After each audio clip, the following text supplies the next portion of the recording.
वालेकुम, आप देख रहे हैं के न्यूज एचडी। मैं हूं हारिस अली शाकिलानी। चलते हैं आज की अहम खबरों की तरफ। ताज़ा तरीन खबरों से बाखबर रहने के लिए हमारा चैनल सब्सक्राइब कीजिए।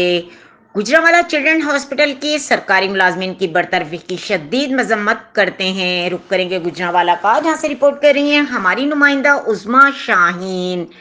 पाकिस्तान मेडिकल एसोसिएशन गुजरांवाला ने सांप के डसने के वाक़े पर 6 डॉक्टरों, फार्मासिस्ट और 4 नर्सिस की बरतरफी की शदीद अल्फाज में मजम्मत करते हुए उसे इंतजामिया की नाअहली करार दे दिया। पीएमए गुजरांवाला की तरफ से जारी शुदा बयान में कहा गया कि हमेशा की तरह इस वाक़े में भी नाअहल इंतजामिया के हाथों पूरा सिस्टम यरगमाल है। ये वाक़या अचानक तो रूह पजीर नहीं हुआ, बल्कि एक पस मंजर रखता है। अस्पताल, मुकामी व सूबाई इंतजामिया सब इस पस मंजर में न सिर्फ शामिल हैं बल्कि बराह रास्त जिम्मेदार भी हैं। लेकिन सजा के मुस्तहिक सिर्फ डॉक्टर्स, फार्मासिस्ट और नर्सिस क्यों?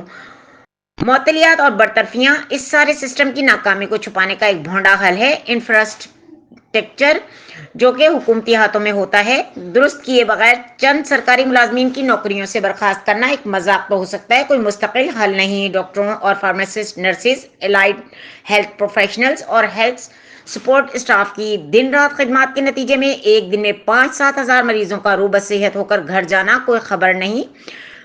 महदूद सहूलियात के बावजूद एक बेड पर 3-3 मरीजों का इलाज करना भी कोई खबर नहीं।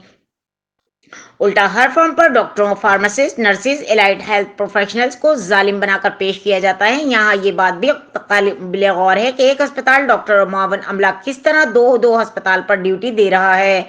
सिविल अस्पताल की मुकम्मल बहाली के बाद ये बहरान शिद्दत इख्तियार कर जाएगा, लेकिन इंतजामिया ख्वाब खरगोश के मजे ले रही है।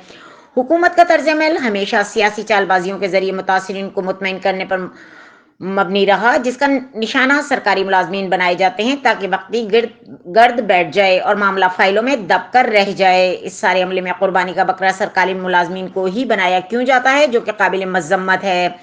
पीएमए गुजरांवाला ने इस सिलसिले में एक हंगामी इजलास कल तलब किया है, जिसके बाद आइंदा का लाहे अमल का ऐलान किया जाएगा।